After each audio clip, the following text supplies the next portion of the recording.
Mama Akwaba, what frame Adwa searching Mesrel. Now I subscribe to my channel. Me a notification bell on so for more news. This was that yeah side near NDC. Then I need free.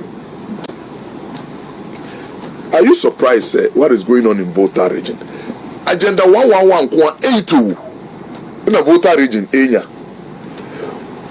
Adaklu hene Nana Adoko. Osi wona wa mama hunu say yen so ye kan Ghana ho.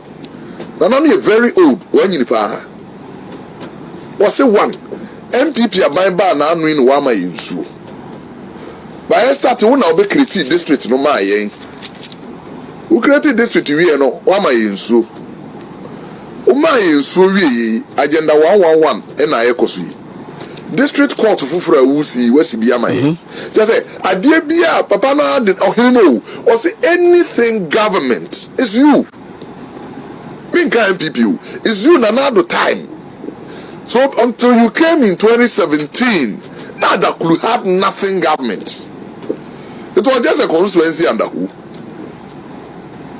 Now be T and said district. In Puntu adia by new assembly block yenyebi. Nsua why am I? Court why you be am I? Akwan who ye be my. What do we do? Adaklu. Ohirena ankasa.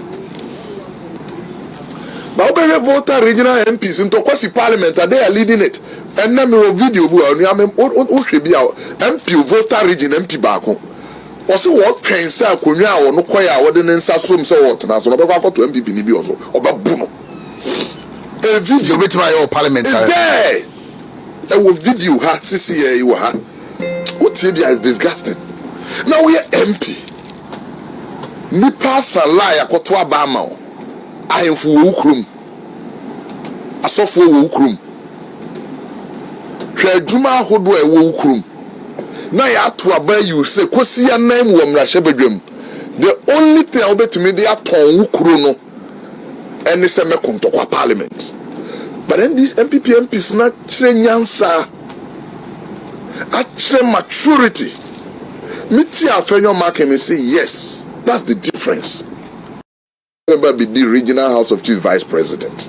But mama by TN region free bravo. Say oh bravo American I say nka be a House of Chiefs and National House of Chiefs Greminia bingo. Because na over 48 paramounts in Bravo, 5 and Echo House of Chiefs. So you can imagine. Yeah. And they yeti Bunu East in Kwa 18, 5 in Echo.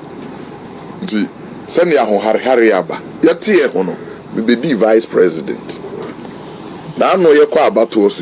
Na me 3 months, who say me na me binum so na nako. Now I have won as the president of the regional house because of Ejuma Pa me and the vice president. Na Sana also the team. Ejuma Pa we and the vice president intino. Obeyman penny. Esrena nanom center which.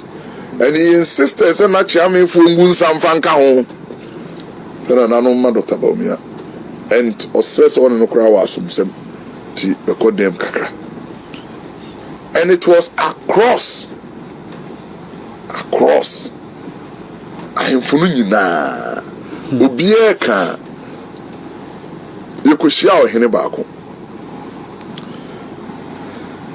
on the na o senka na na kasa o tenase no o se mesori agina men tenase bibinti buo binti na sa buo no doctor mechiro mu behu oje mic na no se wo o papa ne mama appointment 1966 Ghana Cocoa Board no your board chairman abranti amani ho hancho minim bia na madrun kran na me does mean me hope nyina asa papa temasem na ofre me ono an the appointment letter chemensem nti me sumi kurum am the appointment letter be shewonsem me lead campaign he called for t-shirts o hene no o see emre t-shirts we are shocked. I see him wearing t-shirts. No one finding a juma. That's the level. Because him, oh by a year now, Yabunu East ISF voter region. Only other be a same way make a home. And yet play is something I've sat down to do. Opaya research. Profiling all the 275 existing constituencies now. 275 from near Atumpopa. Ebesinian Tumpokra. Near Tumpompa first 150. NDC MPs ebe 130. And then yen 2.100 no MPP MPs enu 20. Oko region BMwa the most deprived constituencies ebe kasa hadi mpuntu oni ha. Ahafo no de dodo na nya kwan enko school. Ahafo no de bakwa ne nye ahade enso semonye ahade apomudi asemonye no na NDC ni na MP o. Ye be NDC for di MP ache. Na obekọ saafo no so na bi kura MPP win order. No babono Easter. The least developed areas, no, and then they baby NDC are transferred 32 years. Wow. 32. But when they compare baby MPP ni bakakra, na NDC ni baby, na MPP, you see development. Me kai mribi na me wo studio bi.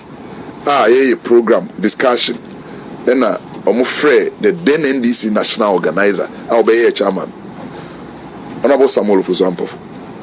Lord, won't be son about. Yes, side of Bravo no said that Ben a Prof Mills Beba campaign. That's all Minia. Ye guso ye boabo ye baby more dear. Say ye boy a mo ye de nadwabu boom. Nti ye boy a mo ye dear. I felt pain, say ye fire sir. Ampare unia Obabono Easter. Sene East, Sene West, Pro East, and Kintampo North. 4 constituencies who MPP leader. Pro West, na ye leader. For the first time, ye the Pro West member of parliament from 2020 Bisine. Unia. The only time my region yenya asphalt entwamu region munko region foforo na ye part of the region to another part of the region yes amri that was our constituency no from Kintampo to Prime 103 kilometers your baby ho farmer kwan na so nsuo to every year kan to minko NDC ye quota no wie you to say Cocoa Road such a major road no omo ye no Cocoa Road komo ya besi nyame ne eda na sese banyo anwie anko kese omo ye just about 30 kilometers out of 103 and omo free government baby omo ye no baby o fam nsuo to every year nsuo no shirifa kwan no so ene bridge aye ne ho no and the dying team ebroso bebre Uchema who say yes, it's ongoing there. Na no nko ansa na bedu sa bridge no. Major bridges are here animu 2, actually 2 ansa na beto the major one.